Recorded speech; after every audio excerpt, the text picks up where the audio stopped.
new second-generation Pontiac Firebird debuted for the 1970 model year. It was truly a big step forward for the Firebird. The previous squarish exterior shape of the first-generation Firebird was replaced by very modern, elegant, and streamlined styling.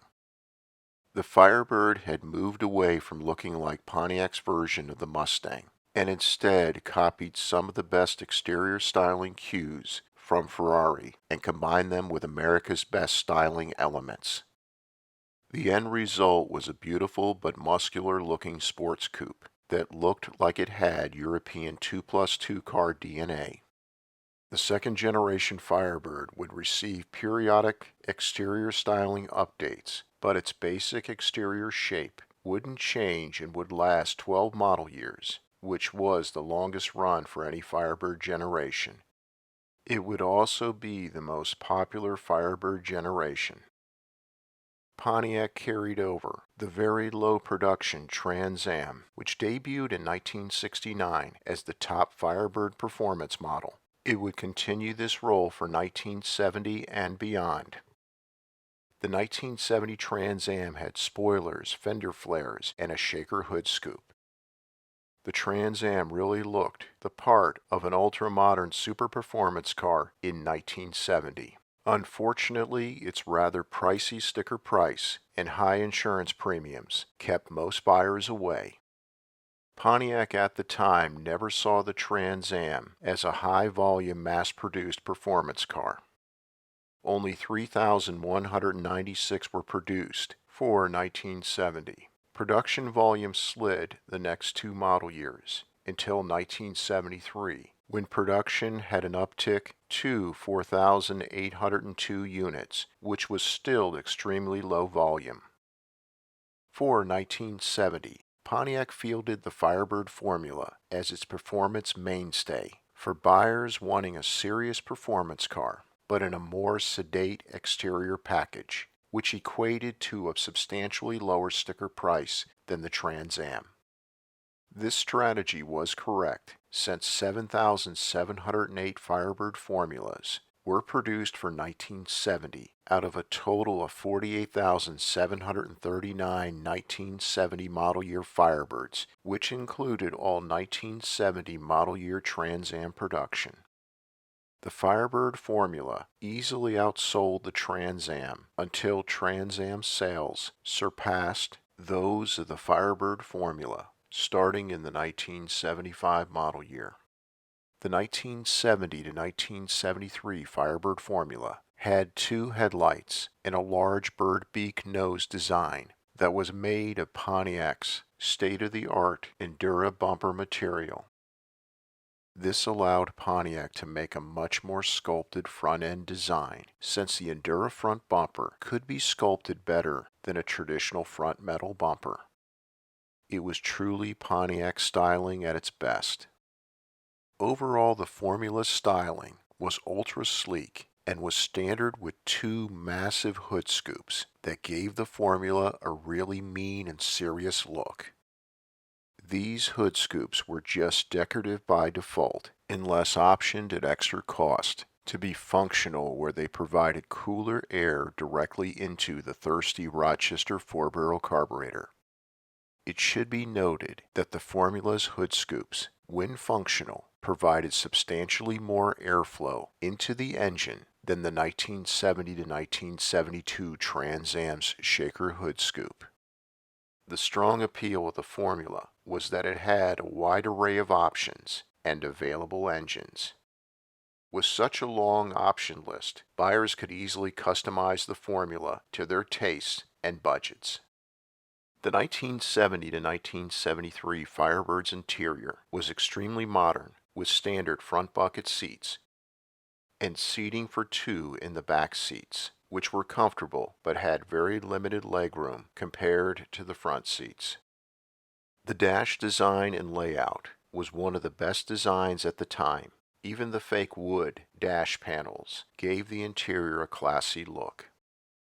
The Firebird Formula exterior consisted of a long hood, semi-fastback roofline, and a short deck lid that sloped downward which was fantastic for the Formula's styling, but also gave it a rather small trunk, with very limited cargo capacity. The 1970 to 1973 Firebird Formula came in 3 versions: the Formula 350, Formula 400, and Formula 455.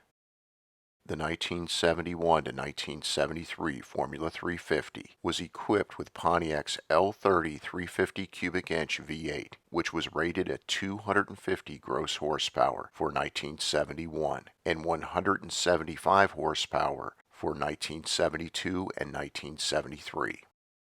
The 1970 to 1973 Formula 400 was standard with Pontiac's L78 400 cubic inch V8, which was rated at 330 gross horsepower for 1970, 300 gross horsepower for 1971, 250 horsepower for 1972, and 230 horsepower for 1973.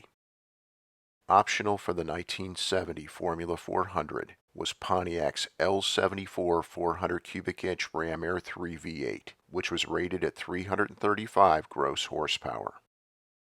The 1971 to 1973 Formula 455 was standard for 1971 and 1973 with Pontiac's L75 455 cubic inch V8, which produced 325 gross horsepower for 1971 and 250 horsepower for 1973. Optional for 1971 and standard for 1972 in the Formula 455 was Pontiac's legendary LS5 455 cubic inch HO V8, which was rated at 335 gross horsepower for 1971 and 300 horsepower for 1972. This engine gave the Firebird Formula 455 the ability to run the quarter mile in the high 13-second range. For 1973, the Formula 455 was available with Pontiac's legendary LS2 455 cubic inch Super Duty V8, which was factory rated at 310 horsepower. It matched the performance of the 455 HO. The Super Duty 455 equipped Formula 455 was the only 1970 to 1973 Firebird Formula that did not have the large twin hood scoops. Instead, it was equipped with the Trans Am's shaker hood scoop.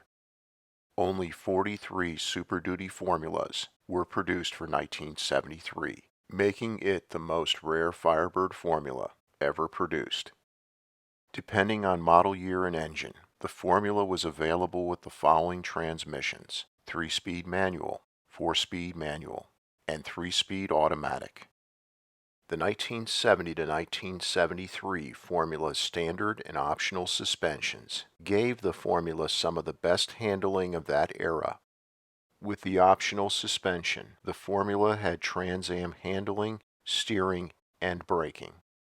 The 1970 to 1973 Firebird Formula, for many years, has been forgotten by most car enthusiasts since it has been overshadowed by the 1970 to 1973 Trans Am.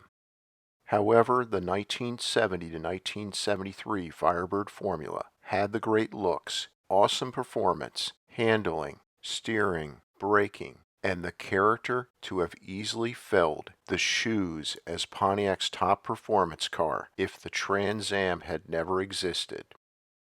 The 1970 to 1973 Firebird Formula was the perfect car for those who wanted a serious performance car that was more unique and understated than the Trans Am. Thank you so much for your support of this channel.